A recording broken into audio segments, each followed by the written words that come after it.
Welcome, everyone. And so again, welcome everybody. Thank you for joining us. We are Alchemia, and um, our our agency. We are a learning design agency. We help to design transformative learning experiences, and we are fortunate to be joined with some really amazing guest speakers today.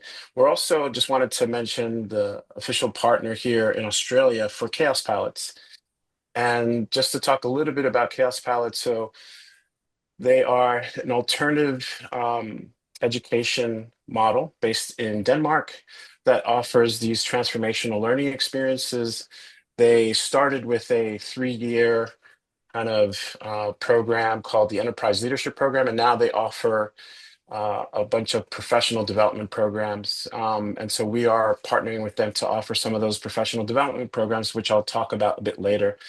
But really, Chaos Pilots is designed to help people navigate the chaos in their worlds, right? And to navigate complexity. And the way they do it is through those kind of four pillars. They design experiences that are experimental, right? So learning by doing that are experiential as well, that really get folks really into the context of their work, that are explorative, right? That are based on the agency of the learner, and that are enterprising, that look to think more broadly about value and how we create value generation. Now, today, we are joined by some amazing guest speakers, and I'm really honored and really fortunate to be working with these folks that are going to share their experience in designing transformative experiences within travel and tourism. And we'll talk about their background in just a second. But really important as we get into today, your mission, if you choose to accept it, is to identify at least one idea or insight or a tip that you can really bring into your own practice. So really important that you take that opportunity to think about, yeah, what can you bring into the work that you do? In terms of the agenda for today, we'll be start setting the stage around this idea of the importance of meaning in travel and tourism and why we're talking about this topic. We'll have a guest speaker panel led by Abby, and we'll finish off with an opportunity for all of you to apply the 5E framework, which is at the heart of the Chaos Pilot methodology to experience design. And so you'll have an opportunity to apply it to maybe a program experience, a product, an offering that you might have, just so you can start testing and playing with that idea. Now, when we think about the landscape within tourism, I'm sure you're probably familiar with some of these common challenges, right? So what we're finding is that, even post-COVID, while travel is up, tourism is still not, particularly international tourism, still hasn't reached pre-COVID levels. So you might be finding that your numbers are low, right? We're also finding that people post-COVID have put a real price on time. And so it has to be a really good experience to get people out of their house, something that is really different and really transformative. And what we find that also that maybe people aren't maybe raving about the experience, right? People tend to be a bit more really very critical as well about the kinds of experience that they want to go on and not just check the box. And you're also probably looking for ways that you can attract new folks to your experiences in a way that's cost effective, given the fact that costs across the industry are really increasing. And you're probably wondering what's next, right? How do you stay relevant, particularly because the marketplace has just become increasingly more competitive and more, you're not only just competing against other tourism experiences, but you're competing against people's attention. And there's so many things really vying for people's attention now. And you're probably also done with just focusing on logistics and activities, right? You can only kind of focus on efficiency in so many ways. What really the key that we find is developing those meaningful impacts that can last, create a lasting impression. Because ultimately, you're in the business of creating memories, right? That's really the key. And so, how do we create those kinds of memories? So I'm curious, any challenges that resonate? If you want to put that in the chat, feel free. Are there other challenges that you see as well that you're facing currently? So feel free to put those into the chat as well. So please, we try to make this as engaging as we can. So do any of these challenges maybe write the number that resonates with you, particularly in your business? Or are there other challenges that you have?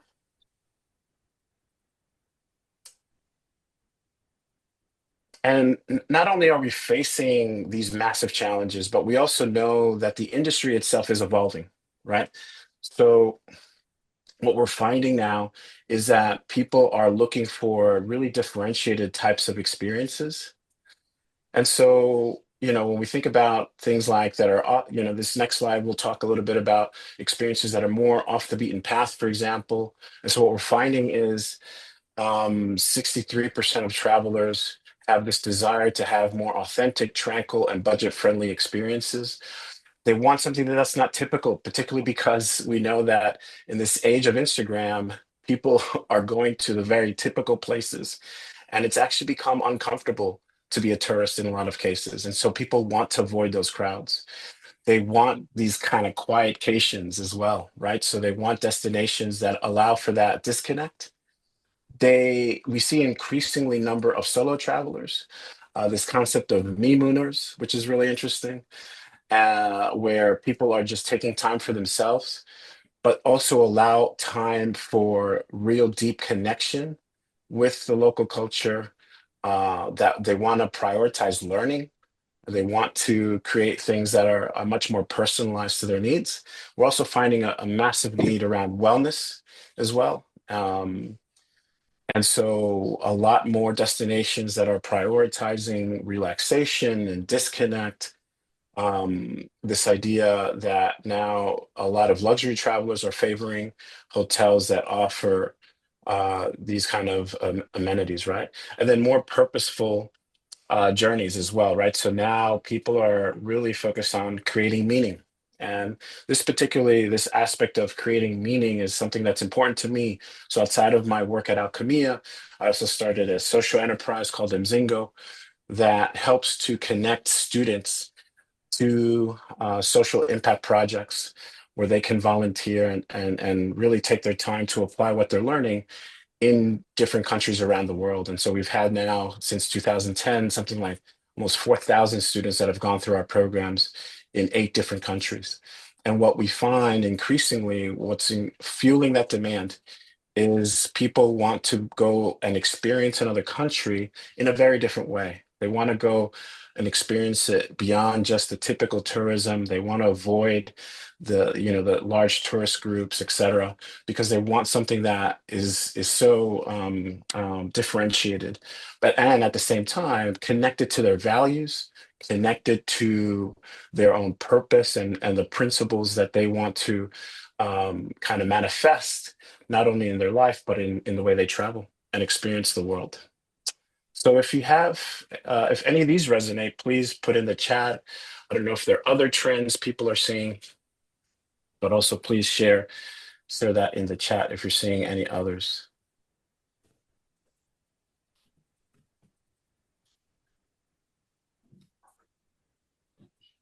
Excellent. All right. And also just curious, are there questions that you have and what brought you here today? Or what you're curious about learning? Okay, um, so enough in terms of setting kind of the table. Now I want to introduce Abby and our international guests to really help us kind of discover some inspiration and insights to solve some of these challenges. So Abby, I'm so excited to introduce. We met now 2 years ago, and she is an amazing social designer. and sustainability advocate specializing in experience design for impact. She is the founding director of Hi-Fi at De La Salle College of St. Belnild and co-founder of Kind Mind. So Kind Mind helps organizations create meaningful and life-centered experiences that really create business value and collective well-being. She is also Kaospilot's experience design partner in the Philippines. And so Abby's has helped tourism operators design transformative experiences that connect travelers with local communities in authentic and sustainable ways. And we'll hear about some of those examples. And really excited because Abby was the person that also facilitated the experience design program that I went through and just really enjoyed her facilitation and her leadership. And so she'll be hosting our guest speaker panel and also introducing us to this concept of ginhawa and offering us a little experience, and this is especially important because as we think about travel, one of the great things about travel and is the opportunity to experience and learn about different cultures. And this concept of ginhawa is so fundamental, and I think is a great thread that connects some of these experiences as well. So I'll turn it over to Abby. Hey, hello everyone. Thank you so much, Ramon, for the very warm introduction, and also for the privilege to you, Ramon, and also to Zoe of Alchemia for Kind Mind to collaborate on hosting this webinar. Thank you so much. Yeah, so maybe just a brief context. So last year, no, actually not last year, 2 years ago, 2 years ago, Ramon, I made the decision to guide the hosting of the Kaospilot Experience Design Program with the theme of designing for collective well-being. So this decision carries the message that the well-being of one person cannot be had without the well-being of all.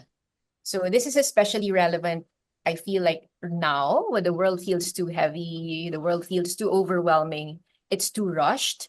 And because of the rush, it's void of meaning. When it becomes too difficult to live from a place of kindness for self and perhaps for others. So that was the context of designing for collective well-being. And when we were using that theme, we also chanced upon, a really great mentor for the program who has this framework of ginhawa. So ginhawa, I don't know, maybe you guys could type it in the chat, Ramon or Zoe, or maybe even Kylie, how it spells. It is really a word that does not have a direct translation in English, but it means a lot of things. It means ease. It means comfort. It means even, ease in breathing. It could even be a spiritual word. So the word ginhawa is essentially, for me, essentially directly relates to well-being. So designing for collective well-being has been the theme for us in Manila when we hosted the program 2 years ago and also last year. So with that, I would like to invite everyone. I think, how better to set the context if we could actually be at ease as well. Inviting everyone to a short practice of returning to your breath. This is a practice that can increase your inner well-being and allow this well-being to radiate outwards like a cup full to the brim. If you prefer, you're invited also to turn off your cameras so you could fully enjoy this breath practice. Before we begin, I would just like to share some beautiful words from a writer who I chanced upon on Instagram. Her name is Nabalo. She wrote that lichens only grow when the air is pure. This is a quiet reminder that slow, steady growth happens in the right conditions. So we must be where we can breathe. So with that, we will take a few deep breaths to ground ourselves. You may sit cross-legged or with your feet flat on the floor. But what is important is that your back is straight. Your shoulders are down and relaxed. Your jaw is at ease. Your neck is straight and relaxed. With each inhale, imagine that you are breathing in light and love, and kindness. With each exhale, release any tension that weighs you down. We will be inhaling through our nose for 4 counts. And then imagine filling up your body with air, first in your belly, then your chest. So for 4 counts. And then slowly, we will release that breath through our mouth, releasing any tension for 4 counts as well. Imagine you are slowly releasing air from a balloon. I will play music that can go with our breath practice. This will run for 2 minutes. Hang on, I'm just figuring out.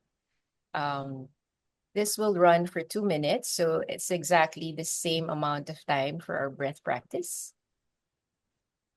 Okay. So I hope you could close your eyes and really immerse in the sound of your breath, and perhaps we can follow the beat of the music. I will be guiding you as well.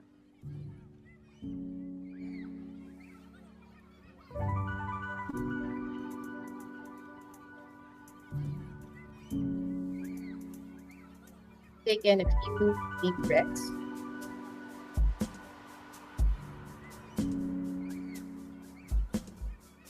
Inhale, 1, 2, 3, 4. Exhale, 1, 3, 4.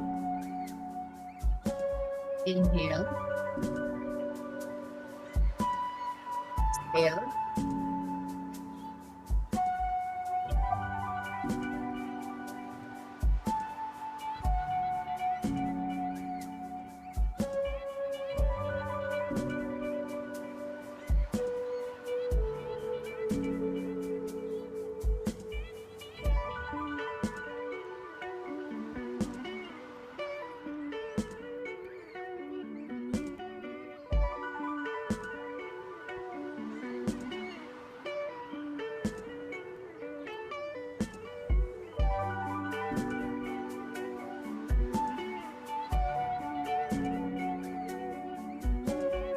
Inhale, slowly exhale. Inhale.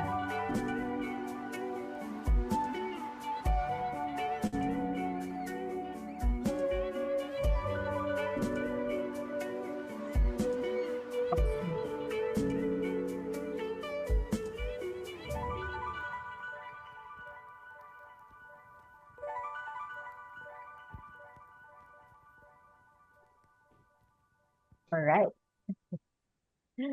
I hope that was a good start. I hope it energized you as well. But at the same time, it's a calm kind of energy. All right. Okay. So Ramon beautifully set the context of what we're gonna be discussing. Hang on, my music is still playing. Okay. Um, I will first introduce our speakers who I know, who I have really built a relationship with through the years. First, I would want to welcome perhaps Kylie. Kylie Misa leads Ginhawa Experiences. But also we have Trixie. So Kylie was a participant in last year's experience design program in Manila. But also in the room is Trixie Odiamar. Trixie participated in 2023's experience design program, and she leads the Isarog. Um, I cannot just say Isarog Highlands, but also, line of products and whole program, of Isarog. But also Leticia Da Costa. So Kylie and Trixie are both from the Philippines, and Leticia Da Costa is from Japan. Leticia was my classmate. Was my classmate way back, I think in 2022, when we were in Aros. And I've been always wanting to collaborate with Leticia. So I'm just so happy that the three wonderful ladies are in the room. So I will give each one of them a chance to introduce themselves and perhaps talk about their work. What is the vision or the impact that they want to achieve with their work? So I'll give the floor first to you, Kylie. Thank you, Abby, and so nice to see everyone here this morning. So my name is Kylie Misa. I started Ginhawa Experiences actually quite recently, and it was after I did the experience design course, the Kaospilot experience design course with Abby, that it really opened me up to, like, yes, a whole different world, a whole different experience, and I can explain it a bit better later. Um, Can you click this, Zoe? Just one click.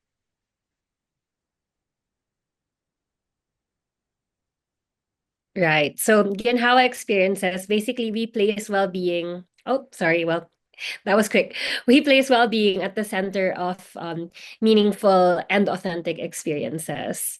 So we're a boutique experience provider, and ginhawa, which means, as Abby put it, it means a lot of things. But I think what I want to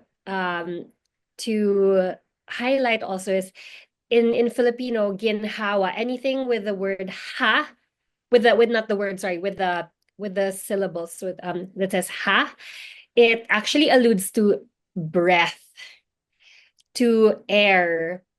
And ginhawa in Bisaya actually means like, can you breathe? Are you at ease?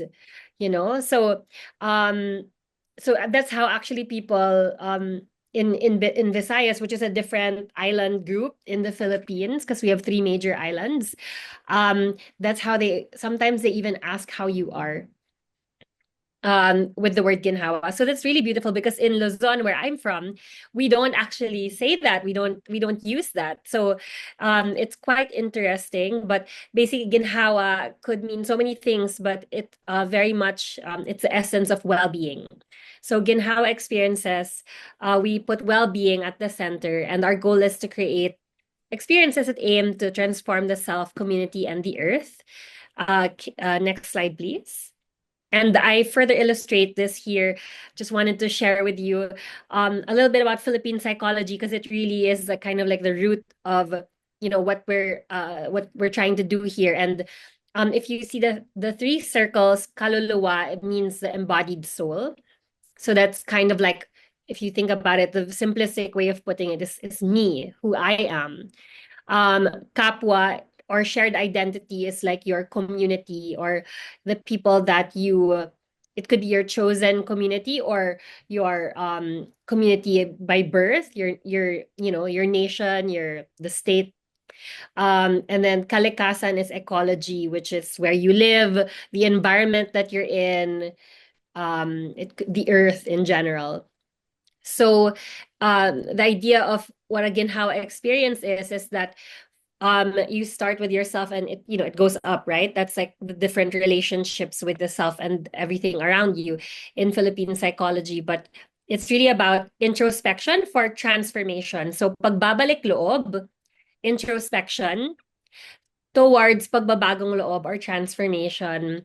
And the idea here is we design experiences with the aim of understanding the self and creating transformations in our world as a community and collective through that understanding of the self. And if you next slide, please. If I'm just kind of like showing pictures of recent ginhawa experiences where, like, we usually try to understand the self through with the help of music, meditation. This was just last weekend. This is more, the second photo is journaling. So a lot of, we start with prompts, and we give them time to think and reflect, so that they can understand themselves better, or more, or really just flesh out the thoughts in their head or the feelings that they have. Understanding yourself also means understanding your body. So, being able to connect, right? The mind, body, spirit. It's not just all about the mind. Sometimes we get, so caught up in the mind. We need to connect to the body in order to also like understand what the body is telling us, because sometimes the mind and the body need some sort of connection. And so we did yoga also last week, Saturday. It was like a yoga experience. Then community or kapwa.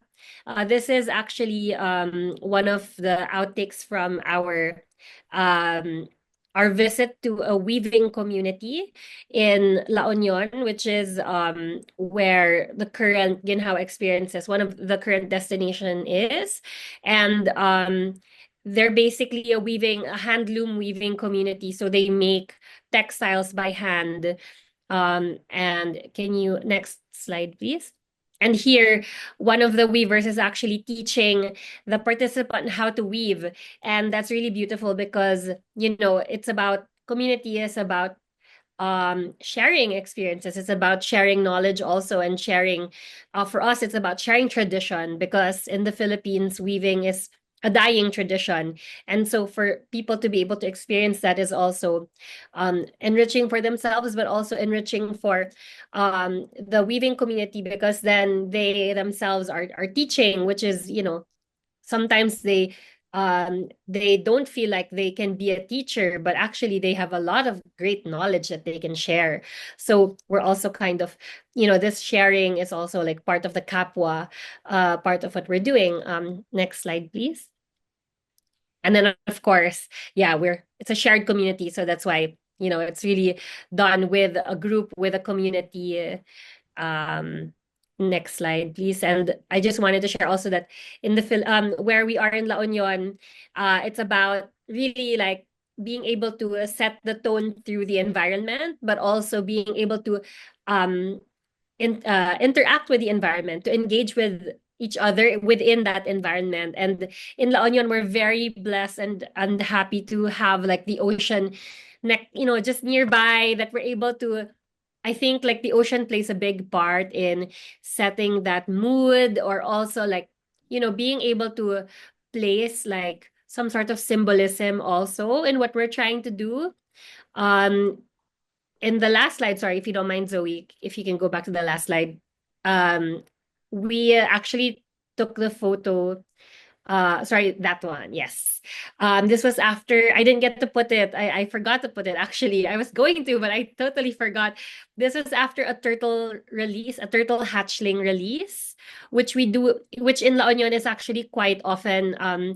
It happens every year, between like November to February or March, where pawikans or sea turtles actually, it's they start hatching in that area. And the beautiful thing about it is that with sea turtles, where they hatch, they will also eventually, once their life cycle is sort of like, they're in their maturity phase already, wherever they hatch, that's also where they will lay their eggs. And so it's a beautiful idea of home, or going back to home, going back to self. It's a sort of 360-degree kind of thing, right? Where it's a journey.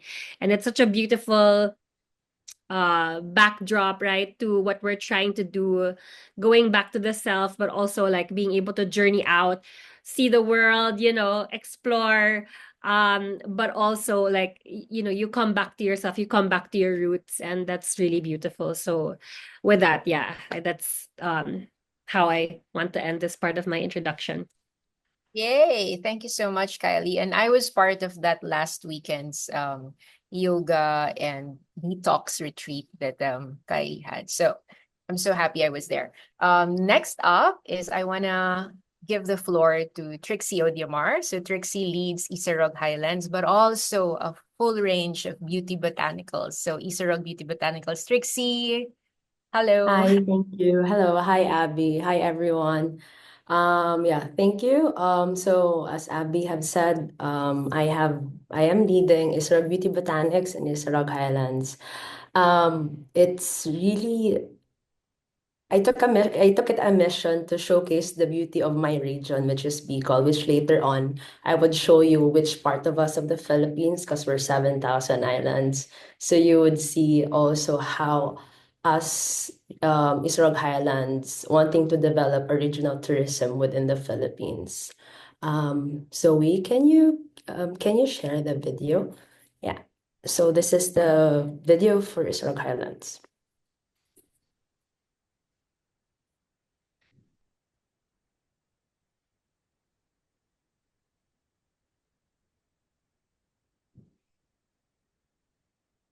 So the property is set on the foothill of Mount Isarog, one of the volcanoes in Bicol region.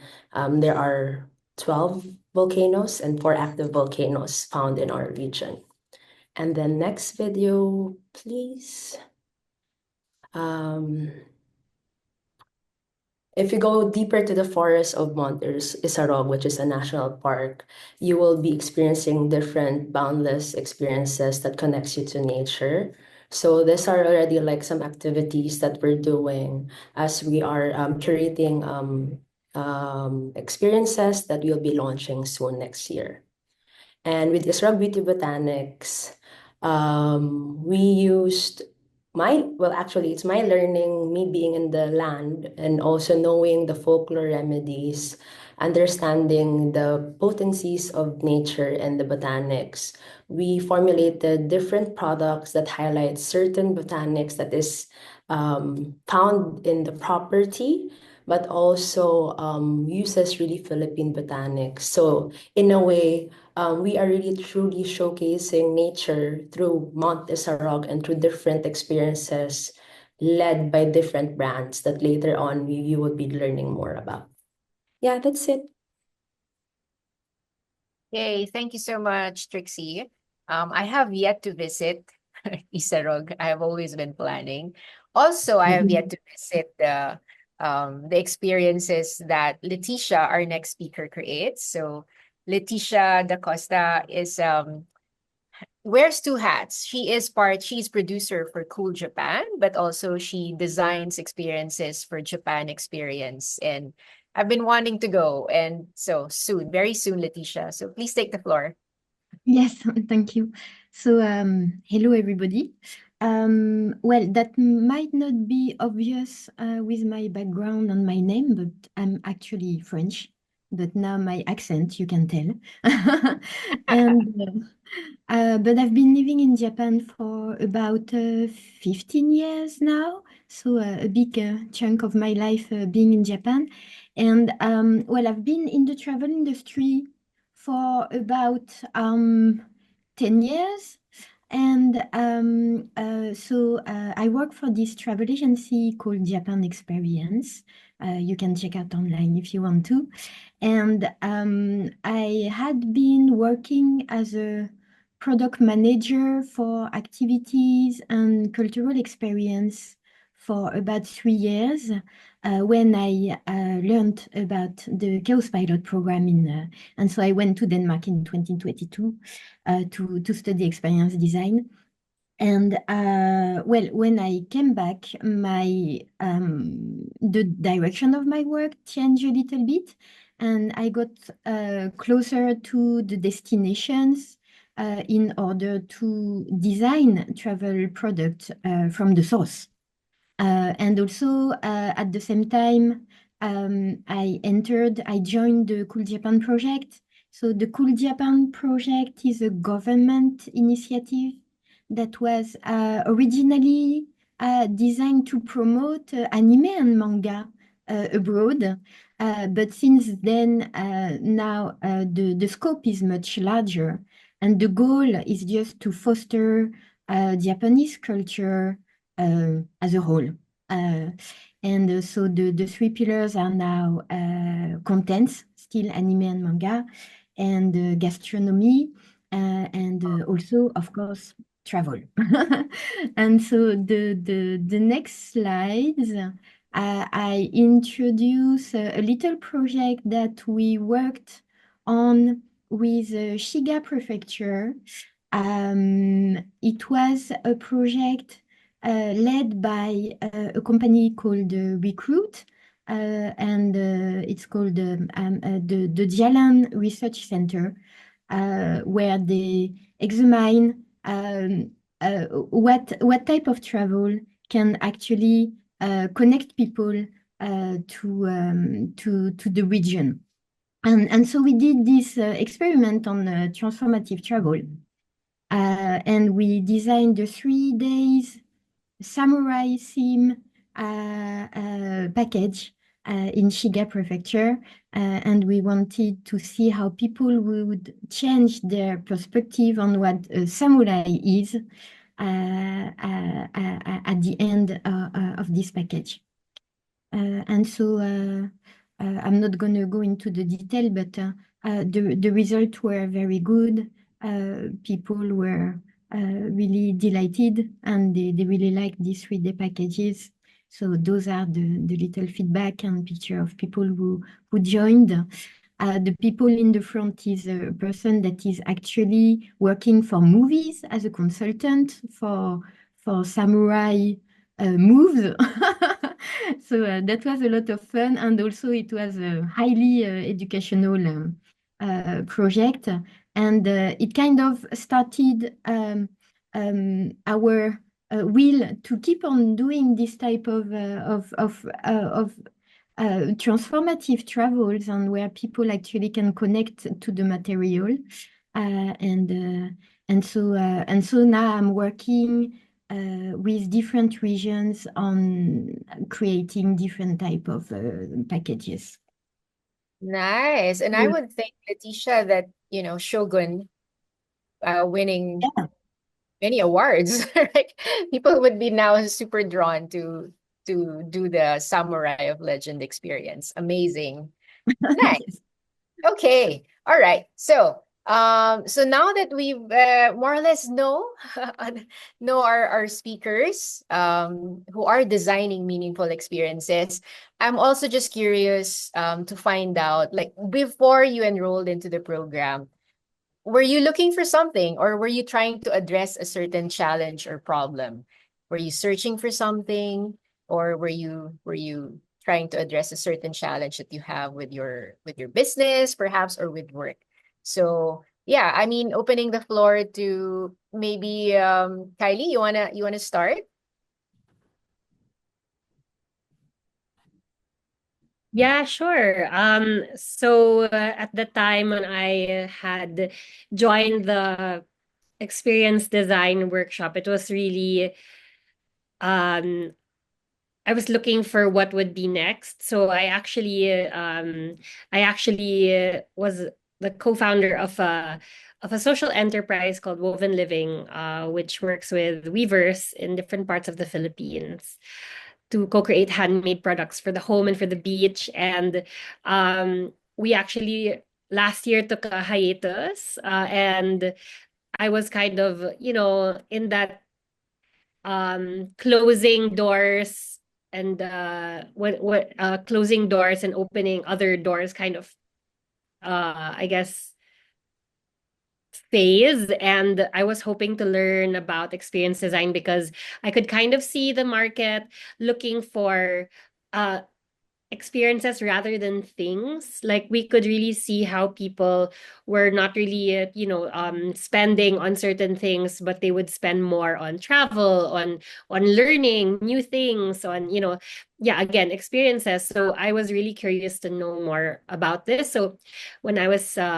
learned about this program, I really jumped in, and it has really changed a lot of how you know how I work, and also the approach as to how I work, and maybe also, I guess, the philosophy around it. And yeah, it was really a framework for me to be able to um kind of see what my next steps are and explore how to continue supporting the local artisans and craftsmen that we worked with in Woven Living, and also retain my social enterprise hat, but just through a different approach.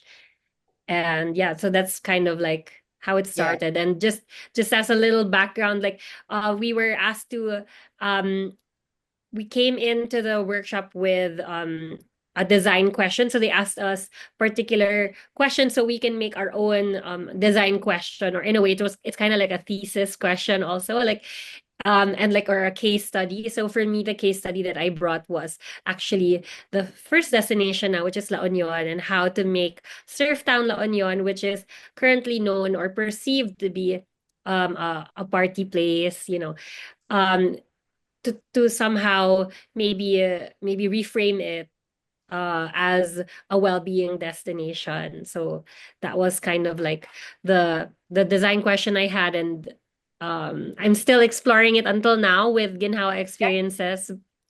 and hoping I can really say that, the design question, there is I was able to really like delve into and explore that design question. Yeah, amazing. I mean, as I walk with Kylie on this one, I feel like yes, there are those really seeds of how La Union could be reframed, not just to be a party place, but a place of wellness and meaningful experiences. Amazing work. And I love what you said that you have a framework for your next steps, also supporting your weavers in a different capacity, I guess, right? So wonderful. Yeah, I also would want to hear from Letitia, and then perhaps Trixie. Yes, absolutely. When I had been working in the travel industry for quite a while already, and well, it's a travel agency I work in, so I had the feeling that I had already, how can I say, already understood how it works, and I was looking for something more. What more can I do in my work? What added value can I bring? And my concern was that what we did was really focusing on efficiency and logistic, and we just let all the possible meaning and connection be made by the destination, or maybe happen, but we didn't force it. We just, it was just a service that was pretty dry to me. And so when I discovered the Kaospilot program of experience design, I thought that this is what I needed to really bring more meaning and to have something that was more value driven than I was doing at the time. Nice. I super agree, most definitely. Because yeah, I mean the framework doesn't really focus on activity so much, but really hones in on meaning and feelings. Amazing. Thank you, Letitia. And then finally, Trixie, what were you Hi. searching for? So connecting to Kylie and Letitia, like reframing and then creating value. I really want, before going into the program, I have so much ideas of how I could really do this kind of a mission to be able to create something in our region, but there's no like structure, strategy of how it could be really launched phase by phase, how it could be introduced, who are the targeted markets to it. So yeah, I was looking to for case studies and frameworks to be able to adapt for the resort development project. And then good thing, I signed it up for it, and it was able to help me align. Because before I want the resort to be not just a resort where people go with amenities, but it is a experience where it allows guests to be able to be exposed to the region. So, so in that way, with the frameworks that we have learned, it's just so easy to be able to compartmentalize and execute certain that is targeted to them. And what resonates to me was it helps that it allowed me to create a clearer voice of who we are and what we stand for, but also even the framework is from a Denmark community. It aligns to the Filipinos, the ginhawa, because the first stage is looking inward, as Kylie have explained the ginhawa. It's really of examining oneself.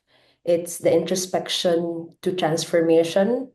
And naturally, in the Philippines, Filipino operate in this certain manner. It's just not clear, but it's always inward towards community and towards collective transformation.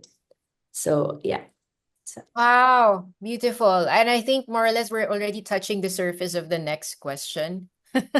Um, in terms of, I know each one of you and I know that you've had these design questions when you came in, or perhaps it's not a very clear question yet, even when you came in, when you enrolled in the program, but just you're searching for something. As Kylie's mentioned, it's like, what's next? What's the next thing? And also for Letitia, I mean, I've been in the industry for so long. How else could I add value?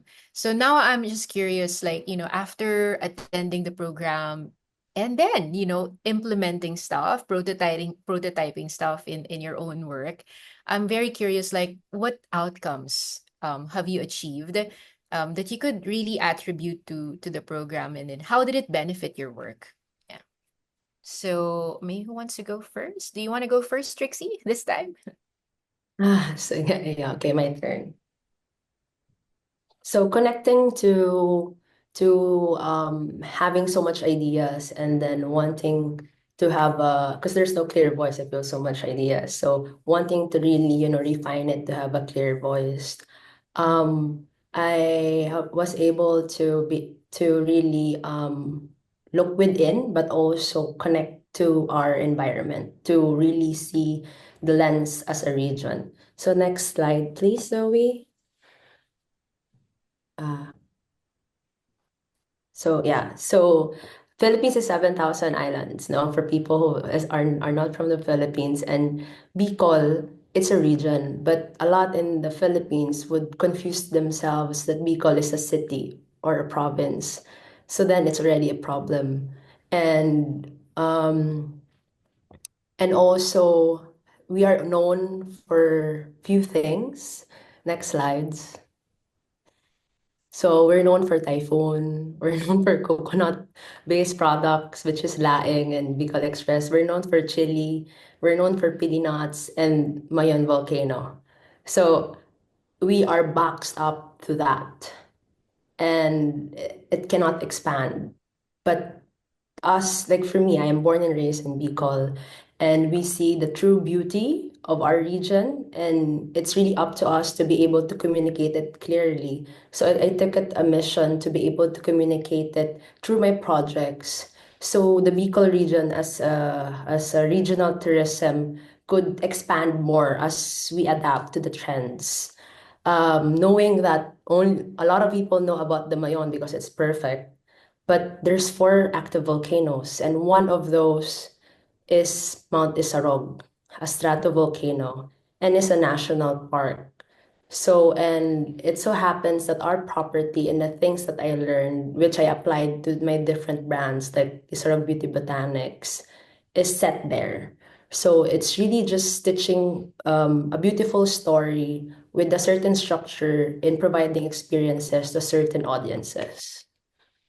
So, Yeah, yeah. and I really appreciate, Trixie, there's so much intentionality in terms of, one, reframing. And I guess the second one that I'm sensing from you is that, really bringing out and surfacing um beyond what's how the region is stereotyped as, so I there's so much intentionality, and I hear you in terms of the structure and the framework that has been very useful for your work.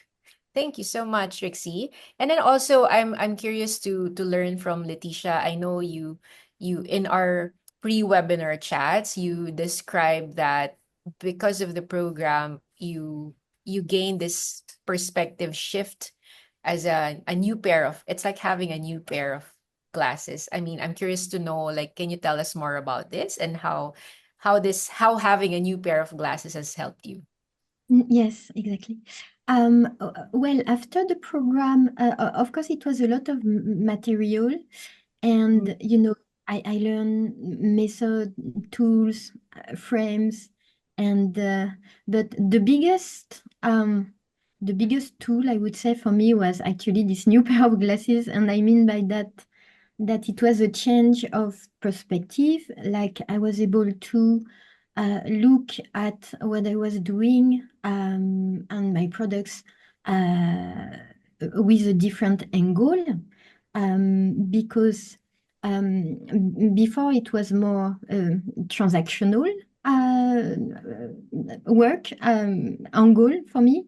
But then I realized that through the program, one part of the process was emotion mapping. So design the emotional journey of the user. And so this helped me to think of experiences as emotional states before and after. And so I've been using, it's kind of an emotion grid that I use to look at reality now. And I know that I can analyze and also reproduce those emotion in my work. And so the result is that I don't look at it the same way now. I use much more empathy for myself and for other people in order to design my travel products. And the greatest outcome is that a lot of people have resonated with this concept. And so my work has expanded thanks to that. And also it has been a great problem-solving tools for destinations as well. Because destinations, they want some type of tourism. They want to have this type of connection with the people who come. And so using this emotional grid in order to design experiences is something that has helped destination in the long run. So I think it's very powerful. Nice. Oh, without giving away too much, I can just imagine, Leticia. I mean, you talk about destinations wanting to connect and destinations. It's a great problems tool for destinations. I can just imagine how the framework is actually able to achieve that without giving too much, but also giving space for Ramon, who will discuss that perhaps later. Yeah. Okay. On to you, Kylie. During our pre-webinar chat, and during your introduction, I love that illustration of from introspection to transformation. For me, the more aspirational it is, the more I really admire and love it. But also, it can sound fluffy, So it can sound fluffy. So I'm just wondering, like, how has this philosophical approach of the meaningful outcomes framework change your work in a very tangible way? Like, how could we actually see it manifest in the work that you do? Yeah, so yeah, without giving much away because I think we'll get into meaningful outcomes later on. Just a little bit about that. It's such a great anchoring tool. It's a great anchoring tool because I think what's different about experience design is that it's human centric. So with meaningful outcomes is it helps us show how we care for what is meaningful to your customers, to your guests, to the people you're trying to serve. Or either we care about what's meaningful for them or what we think that they would derive more meaning from the experience that we're trying to experience, product, service we're trying to give them. So with meaningful outcomes, it really helped create deeper, more transformational experiences that shifts the participants' context and like helps create emotional connections with them. So it's more than just an objective or a desired outcome that is business driven, but it's really driven towards the feelings of your customer. So I think that really helped a lot because then that's why it becomes more meaningful, more transformational because you're tapping already into the core. It's of in a way, this is, if you want to put it in business terms, this is marketing. I mean, in marketing, you need to understand your customer, and to understand your customer, you need to understand their feelings. And meaningful outcomes help in that way where you really, number one, you have to know who your customer is and what they're looking for, and number two, you really gotta tap into knowing that customer, your market research, then you kind of tap into what they're really looking for, and meaningful outcomes can help in that way. Yeah. And I love what you said, that the approach to connecting with them is at the emotional level rather than in an activities or logistical um perspective or approach. So yeah. Okay. And just to, I think, Leticia, do we have a next slide? I sorry, Zoe. Yes, okay. I just wanna quickly wrap up. For me, what I felt was like what surfaced from the discussion were very powerful outcomes and the benefits of using experience design, as mentioned earlier, first by Trixie. The power of having a structured framework to help set intentions. Because intention setting can sometimes also be very fluffy. But how do you see it really manifest in every aspect of the work that you do in the process, right? So I feel like the experience design program has really nailed the setting of intentions and how it can be consistent in every step of the way, so that you could actually land that intention, and your customers, your partners, your collaborators can really feel that intention. It wasn't something that you just had and you kept it to yourself. So I felt like that's a very powerful benefit of the experience design framework. The second one is, as Leticia mentioned, this new pair of glasses, this shift in perspective that allows you to examine, imagine, and also create differently. And I feel like, one of the tools of the program is really the reframing tool. And for me, it's my personal favorite. The reframing tool has helped me personally, and also a lot of the experience designer, to see things differently, to imagine things differently, and really provide for us a new box in terms of how we could create. It's not an out of the box. It's really providing new frameworks in terms of how we can create. And this is a very powerful tool in terms of, you have these destinations. And how else could we actually reframe these destinations and experiences, perhaps, right? And the third one is the aspiration of facilitating transformative experiences and a framework to support meaningful outcomes. If you're familiar with the work of Joe Pine, Joe Pine talks about experiences as a place to actually um, to stage your products and services, and really the next level above experiences is really, how can experiences be a guide to transform individuals. And we take it lightly, perhaps, that we create these products or programs or services and tours, but we don't realize how the potential in terms of how it can really affect at an emotional level a person, and how that experience can actually be a seed towards transformation later on. And it's something that an experience that keeps giving. You're done with the experience, but it actually can continue to still give insights for you. So yeah, so for me, those are the three powerful things. Have I missed anything? And I really also appreciate, Leticia, what you highlighted, that the program um, enhance that capacity for introspection, to have empathy for self. I know in the Ginhawa framework, we also talk about, you know, if you um if you have well-being for self, if you have empathy for yourself, then you can design better also. So it's also a lot about, as a person, as a designer, checking in with yourself. So I feel like those are really bonus benefits of the program. So yeah, I feel like I'm gonna close the panel discussion with that. And thank you so much, ladies, for the work that you do, and may you continue to design more meaningful experiences. I turn it over to Ramon. Hey, Excellent. Ramon.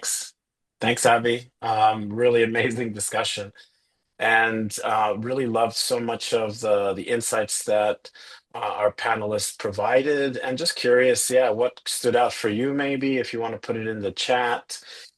For me, I really love so much of what was said. But I think this idea of introspection for transformation that Kylie talked about, that's going to stick with me for sure. Letitia mentioned this idea of emotion mapping, and um, how do we create something that is really focused on these meaningful outcomes as emotional states that we can design for pre and post an experience. I love that.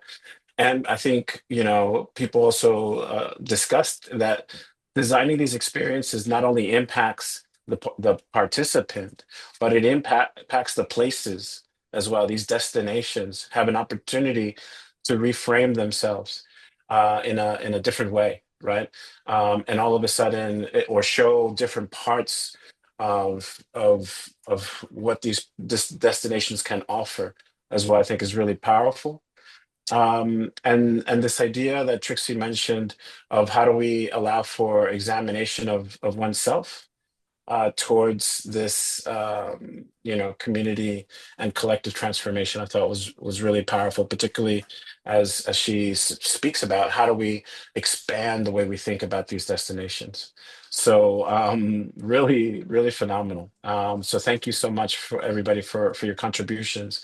And so, we only have a few more minutes left in the webinar, but I want to take an opportunity, particularly for those that might be completely new to this concept of experience design, because these things are so important.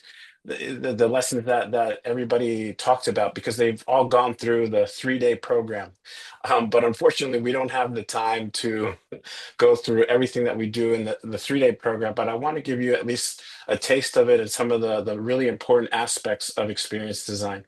And so what is experience design? I think is the first kind of step. Andy Sontag from Kaospilot, he designed the 3-day experience design program, and he defines it this way, right? He defines it as a method for framing experiences in a way that changes the way people feel, act, and think, right? And that's really important. How do we create this transformation and change at those 3 levels, the way people feel, act, and think?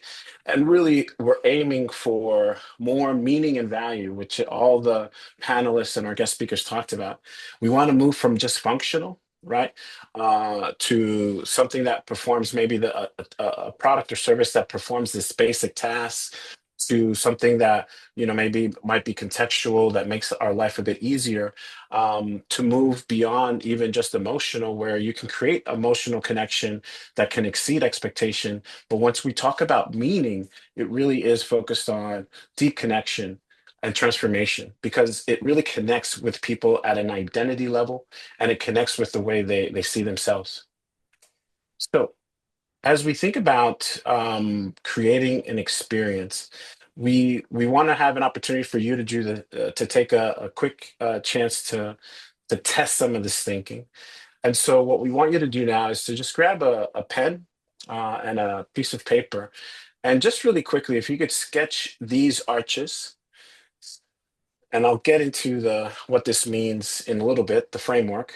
But if you want to just sketch that, so just take a few seconds, take a pen and paper and just sketch out those arches. Don't worry about the names. We'll get to that. And think about something that you'd like to redesign, something that you want to generate more value with. And it could be an experience that you're providing. It could be a tour, or it could be a workshop, or it could be something personal like a birthday party that's coming up, right? So any kind of experience that you'd like to explore and really quickly sketch. Okay, so the first tip. So it's important to know that when we start with experiences, we don't want to start with logistics and activities, which is where we typically go. We really want to start with this idea of meaningful outcomes, right? And really focus on what is the meaningful outcome that we want the person to leave with. And maybe Letitia, or oh, sorry, let's see. No, So sorry, we'll talk through meaningful outcomes here. So really the idea here is to map out and really understand what is going to make and allow for more ownership and co-creation. And the idea behind a meaningful outcome is that it really allows you to align around the purpose and provide a framework for you to really create this consistent decision making. It can drive real meaning into the experience, and it also creates a differentiating factor, right? It makes something that now can really grow beyond just the experience, but actually be connected to that meaningful outcome. Now, in terms of how we get there, typically we look to reframe the experience, right? To go deeper and really understand what we're trying to design for. And so we use things like systems mapping, the iceberg model, and reframing Canvas based on Theory U to help us explore how we can reframe the identity and the underlying design challenge that we're aiming to solve for. So this really helps us then to design the purpose and meaningful outcomes. We typically look to visualize that in meaningful outcomes map. Right. And so that meaningful outcomes map allows us, and this is just an example, this is an example of a summit in Holland that was being designed for, right? And ultimately, the meaningful outcome that they were looking for was community. But the way it was activated was through these elements of purpose, right? So creating clear intention of why you're bringing people together, positive relationships, and creating connection amongst participants, and a sense of play.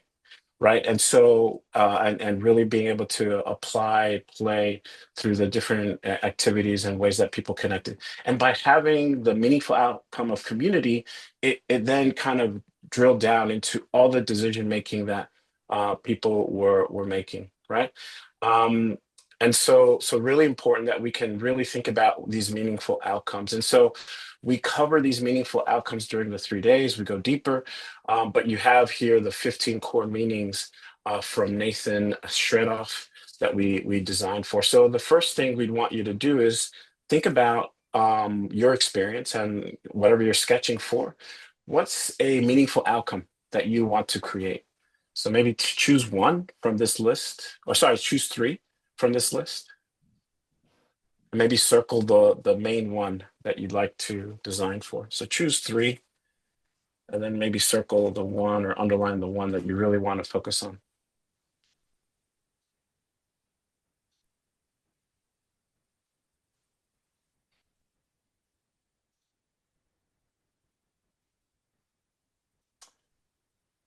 All right, now that you've chosen those meaningful outcomes, the next tip is to use the 5E framework, right?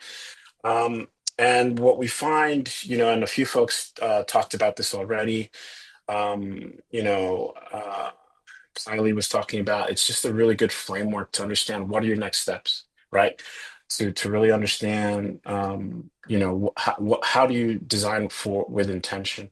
And so you see there the 5 E's.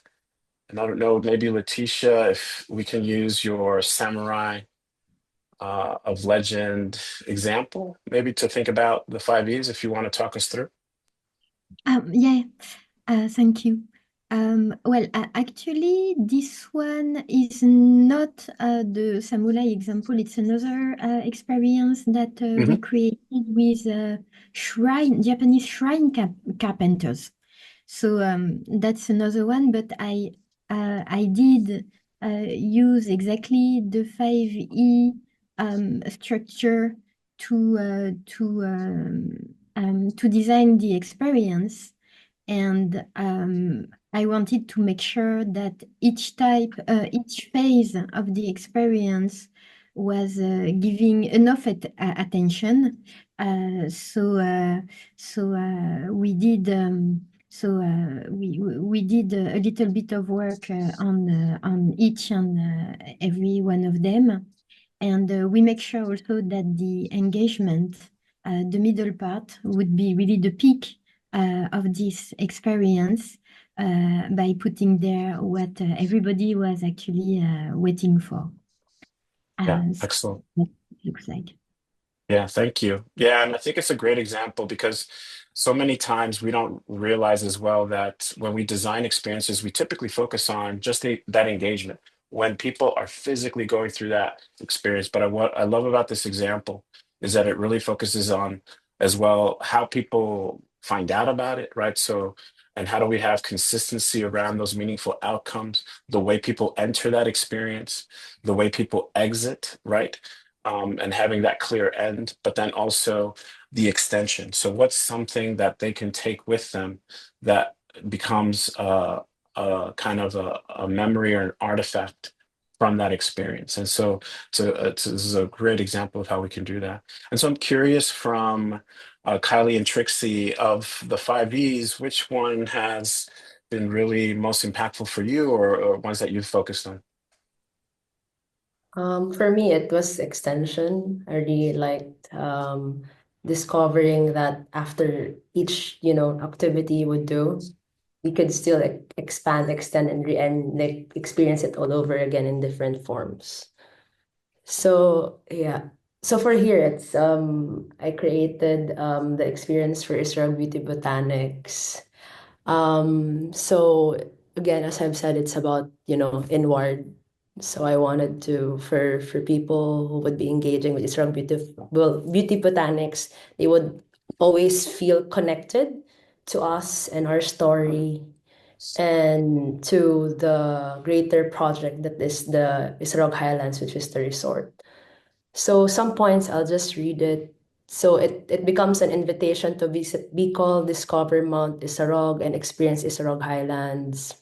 The story continues as the audience leaves with the lingering smell of the pillow oil lotion, and every time the audience would use the product in their home, it becomes a re-entry to the experience and connecting to our story.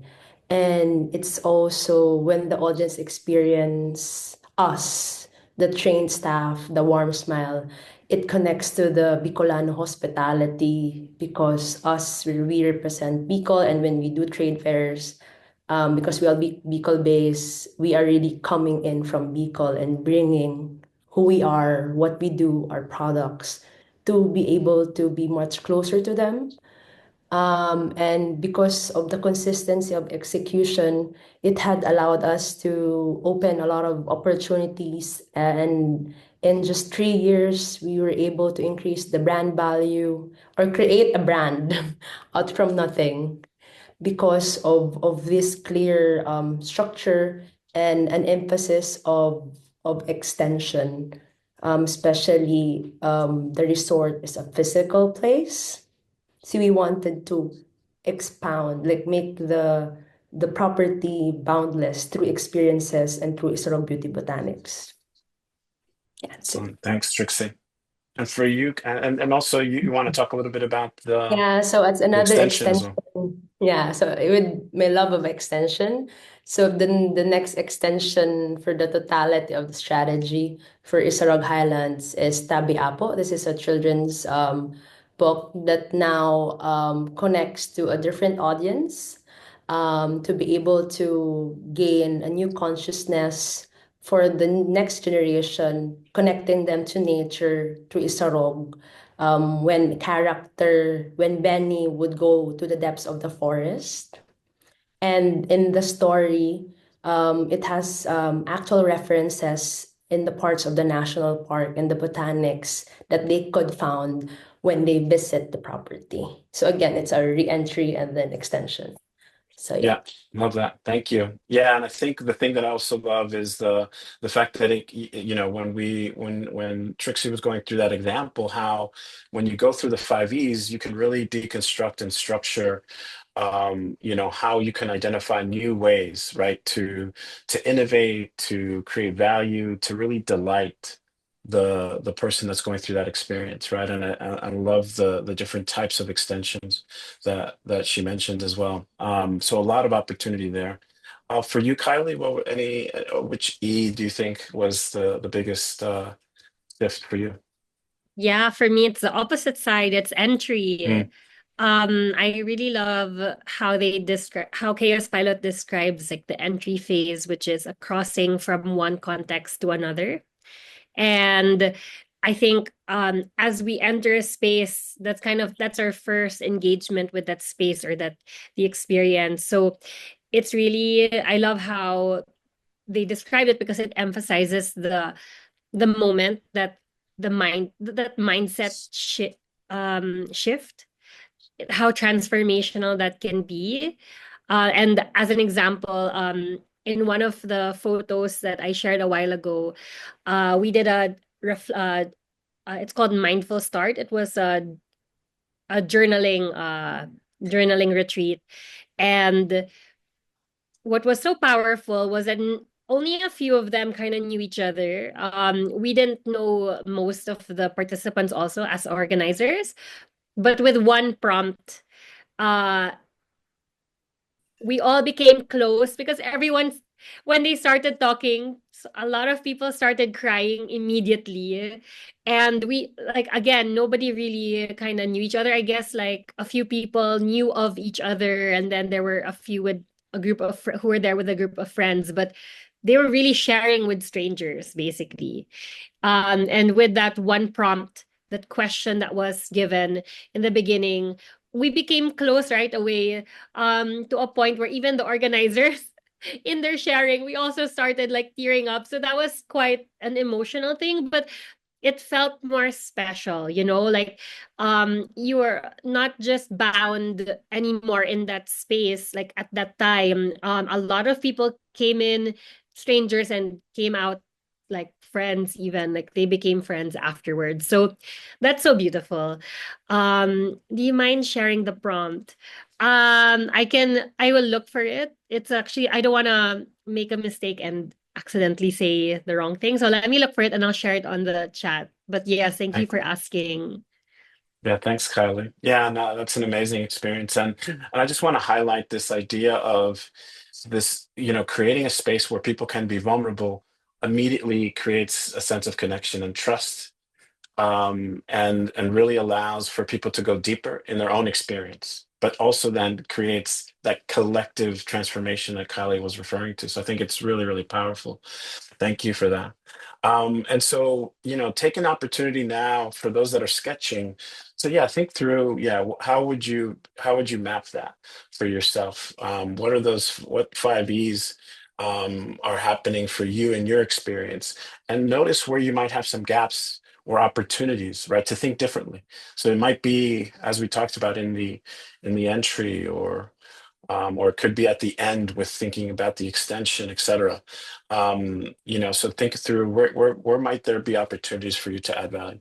Then the next tip and final tip is really to focus on the emotional journey. And that's something, mapping the emotional journey, kind of alluding to what Letitia mentioned before, is really powerful because we can now, with intention, understand what are the emotions we want folks to have, what are the feelings we want them to have. And so really designing for feelings really allows us to kind of design for that kind of transformation that we're looking for. And I love that quote there at the bottom: if the meaningful outcome is the sunshine, the emotional journey is a fertile soil from which the experience grows. So think about the kind of soil, what are the conditions that you want to create in order for that meaningful outcome to be expressed. I think that's really important.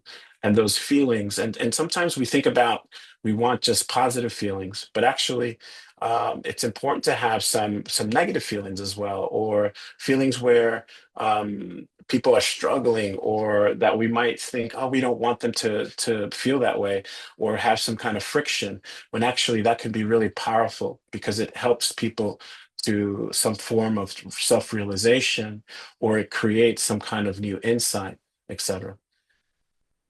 And so we want to then think through, and as we talk through and how we do this within the program, we explore things like narrative arcs. We explore concepts like the peak moments, right? So how do we have both high and low points, personal value compass to help engage, and then also the happiness wave model. And I love the happiness wave model because it helps us to think and sit in terms of feelings of comfort and discomfort, and really thinking about how do we bring that into designing for more powerful experiences. So take a second and think about what's the emotional journey you want for your guests across the 5 E's. So what feelings do you want them to have?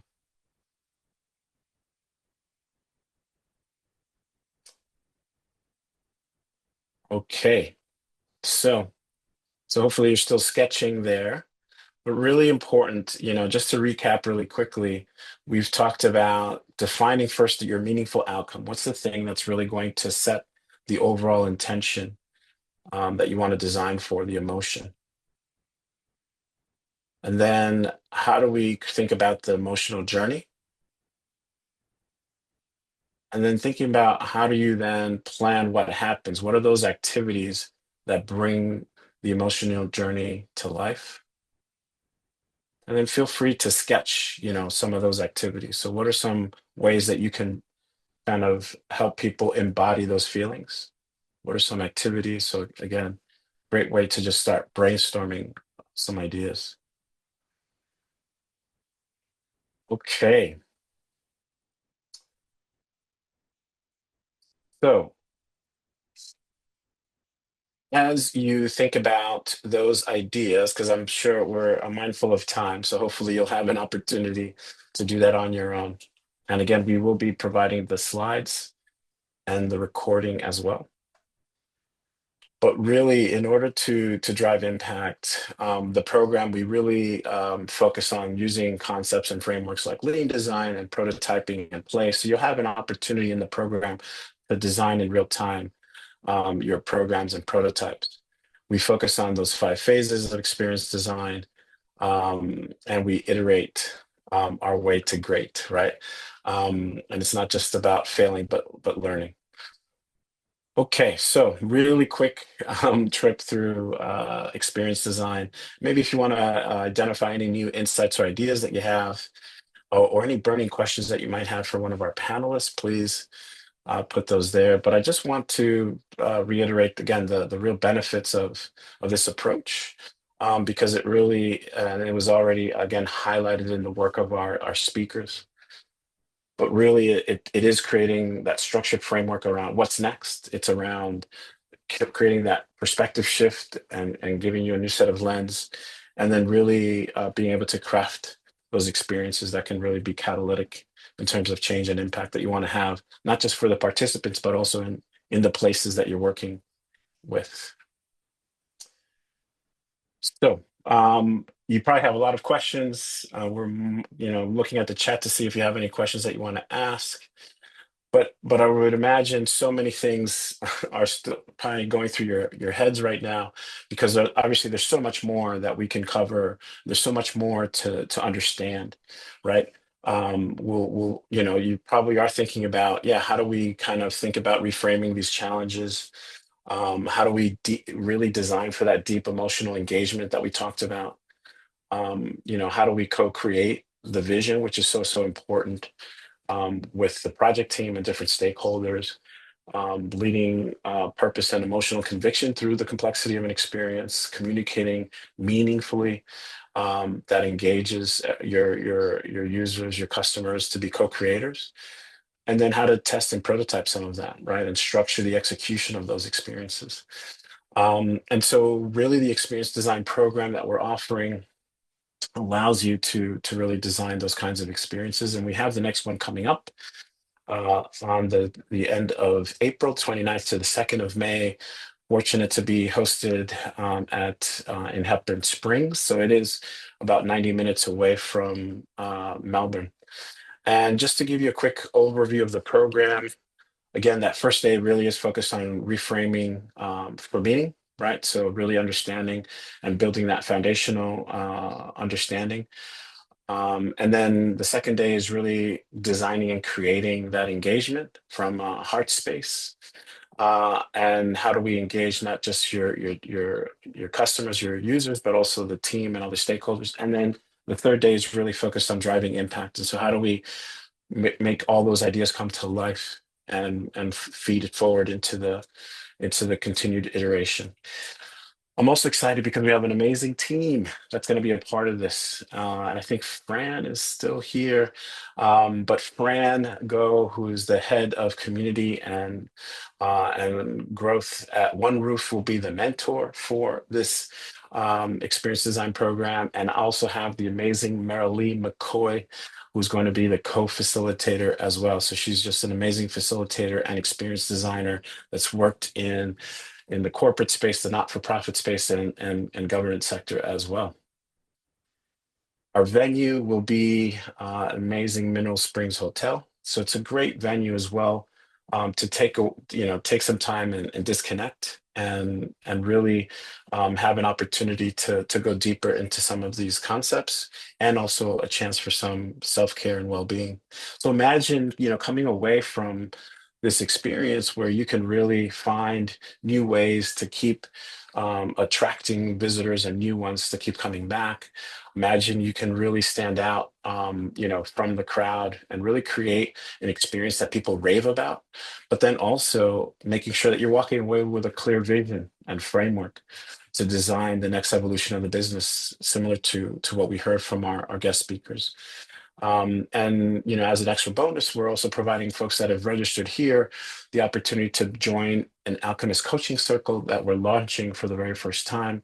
We're only opening that up for 5 participants from the experience design program, so that could be a really great opportunity for you as well.